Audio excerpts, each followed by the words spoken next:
Well, the Liberal leadership race looks dramatically different today, with Finance Minister Dominic LeBlanc bowing out. On the way into the caucus meeting this morning, reporters asked MPs who they would support in the contest. I don't have a second. I was counting on Dominic. Interested in Mark Carney. I think I'd prefer someone from Cabinet who has experience. Oh, sure, I've had conversations with a number of people. Well, I'll keep those private. I'm just like my mother. My mother had 4 children, and she loved them all equally. It's a good answer. All right, so at that meeting, caucus and the party president discussed another looming uncertainty. That's the rules for this leadership race. And with me now to discuss the Liberals' possible path forward is Nova Scotia Liberal MP Kody Blois. He's also the chair of the Atlantic Caucus. And Mr. Blois, you'll remember in December, wrote a letter on the caucus's behalf asking Justin Trudeau to resign as Liberal leader. Kody Blois, it's good to see you. How tough was it to write that letter to Justin Trudeau? Never easy. Obviously, the caucus deliberations that got us to that point, they're not personal. We're trying to be able to scope out the best path for, I think, the country and also for the party. So not easy. And as you would have saw in the letter and the way that I tried to write it on behalf of the caucus, really relayed our deep affection for the Prime Minister. He might have taken it personal, though. I mean, it's hard not to, right? You saw it on Monday when you made that announcement. For him. I mean, we're in these roles, David. We're here to serve people. We're here to, as Liberal members of Parliament, to be able to put what we felt was our best pathway forward. So, look, I had the opportunity to address the Prime Minister today in caucus. I thanked him for his public service.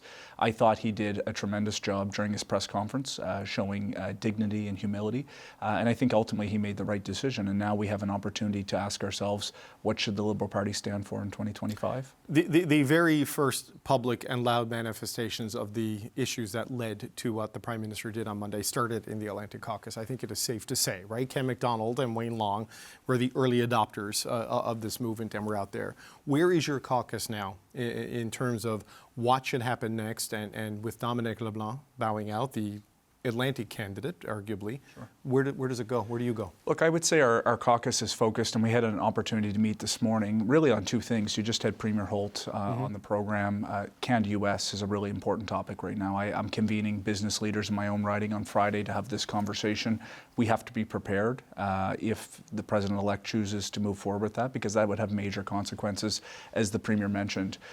So I don't want this to be that the caucus is all about our internal machinations. No, we're focused first and foremost about serving our constituents, but as it relates to our own internal process, I think the caucus is of the view, and what I heard today, without sharing caucus confidentiality, I'm confident that we can have a process in place to have a new leader in advance of March 24th that is across the country, that has the integrity that would be important to allowing Canadians to have their say. So I look forward to that. What people have said on camera coming out, I had this conversation with Patty Haidu earlier in the show. I've talked to members of your caucus about what was discussed in caucus in a broad way, that they want a quick, tight timeline on this.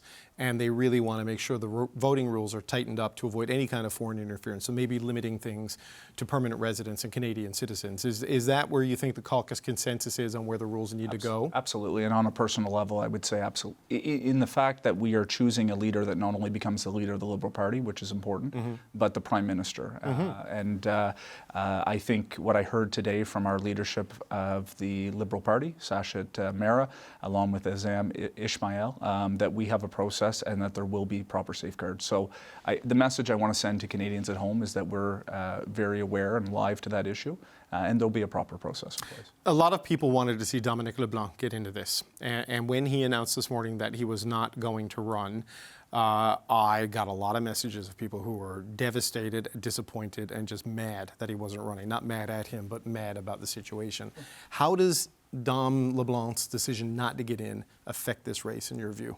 Well, look, I would say Dominic is a very effective communicator. He's been around politics for a long time. He's handled a number of crucial files for the government. You saw the way in which Premier Holt certainly praised his work, and I would certainly be one that would publicly do the same. So the fact that he's choosing not to get involved in the leadership, I think, is obviously a loss in the sense that he could be a great leader. But I would say we have other great people that have expressed interest as well.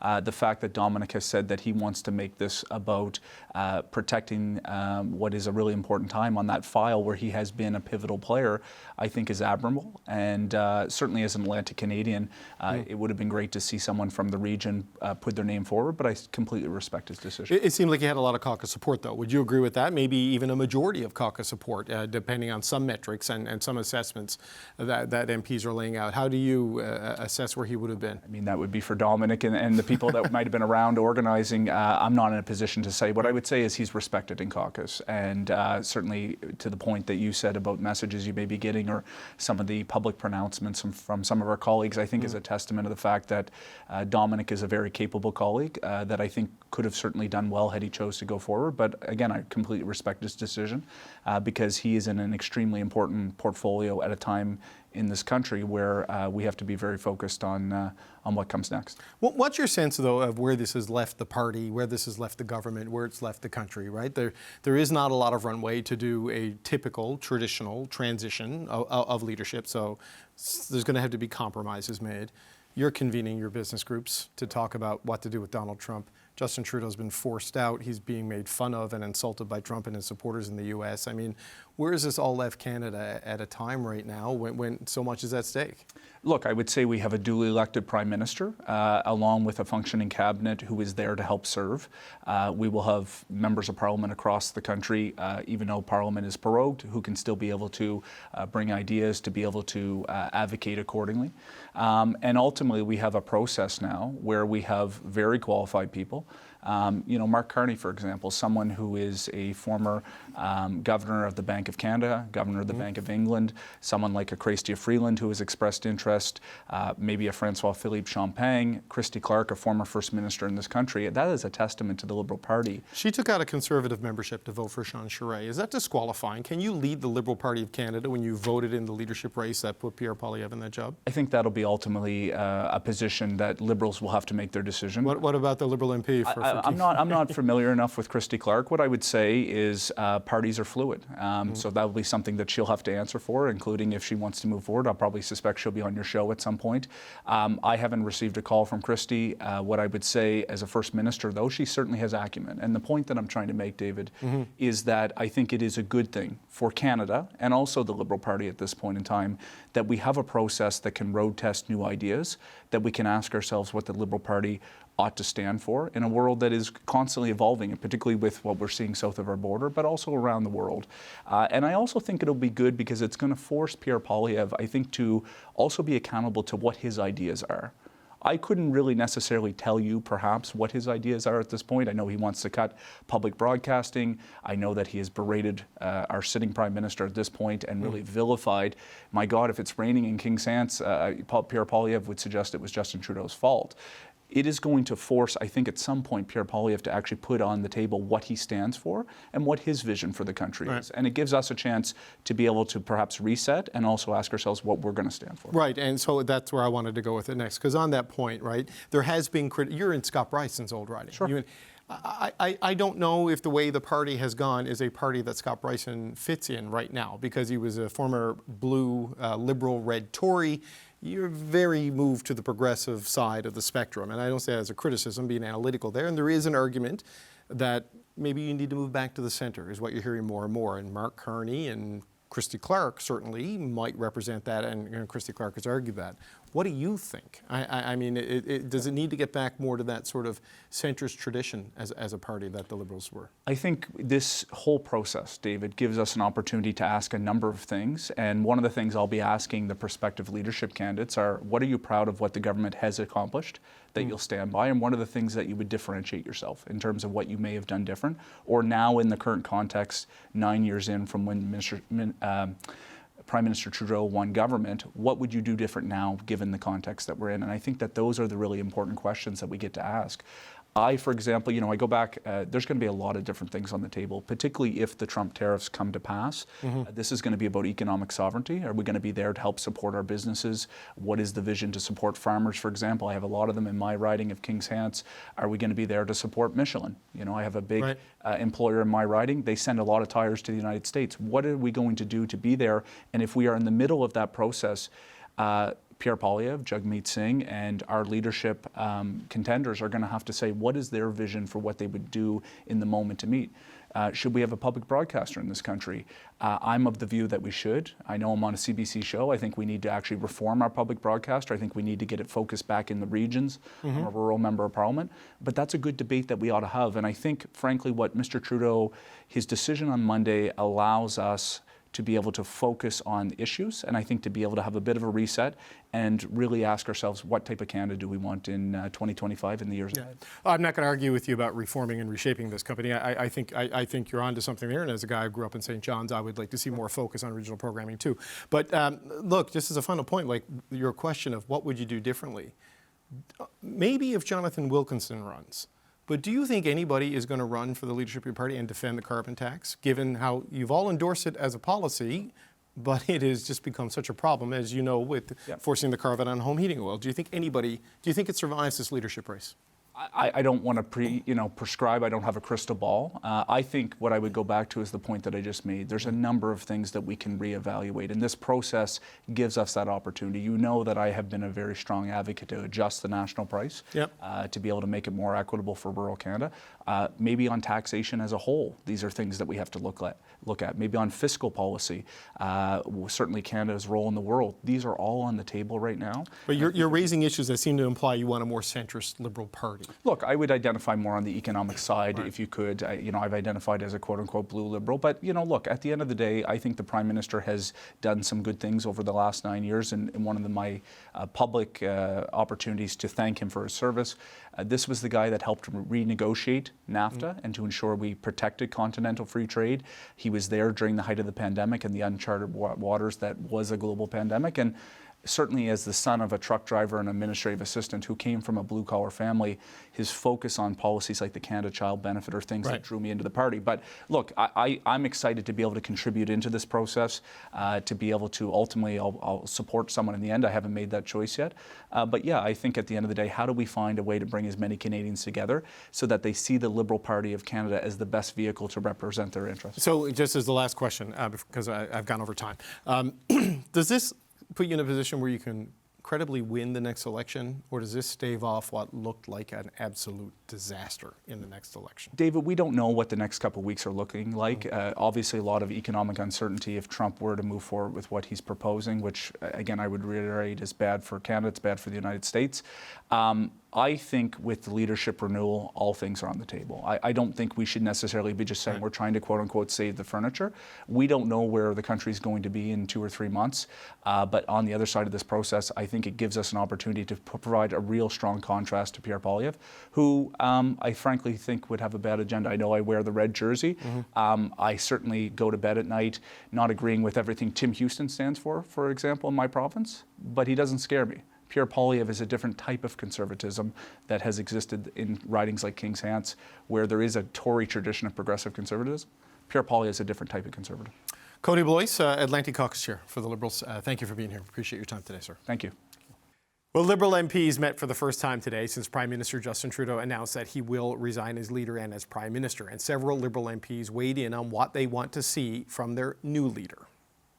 We need a leader that's going to be serious and enable us to advance Canadians' interests, especially given what's happening south of the border. We want to make certain that we stay focused on Canada. We need somebody who has experience, who is ready to campaign, because time is of the issue, is who's fluently bilingual and who's somebody who's able to communicate to Canadians. We need somebody that really reflects Liberal values, and it's critically important that we choose somebody that's middle of the road, understands the needs of Canadians, and will put Canadians first. Okay, I'm joined now by someone who was in that meeting. Ken McDonald is a Newfoundland and Labrador Liberal MP for the riding of Avalon, and he joins me now. Ken McDonald, it's good to see you again. Great to be back. You really were the first one out of the gate on this a long time ago. Sitting in the arena in your riding, talking to my colleague Laurence Martin, you said the Prime Minister was past his best before date and he needed to go. Who still has time on their best before date to step in and replace him, do you think? I don't know. There's a lineup now of contenders, I guess, looking for the job, but hopefully someone will come out on top and have a lot of gas left in the tank. Dominic LeBlanc's not that person. He said today he was getting out. He was the only Atlantic Canadian name, though Steve McKinnon was born in Prince Edward Island and did some work in New Brunswick before he got elected in Quebec. I mean, who do you have a preference? I know you said earlier you wanted someone from the cabinet or from caucus. I would prefer to be somebody that has some experience versus somebody green from the outside, for example, or somebody with no political history, because it's going to be a battle. It seems like it's shaping up to be a huge battle. It won't be as big as the war we had with the US back in the 1800s or something, whatever it was, but it's going to be a battle. You mean with the Canada-US relations, or do you mean the leadership with the election, or all of it? I think with the Canada-US relations, because you have somebody in power that's on the US side that is almost making it look like a radical. As president, unfortunately, for the American people, I think. And hopefully somebody on this side can tone down the rhetoric and decide, yes, this is what we're doing about tariffs, this is what we're doing about trade, and tariffs can work both ways.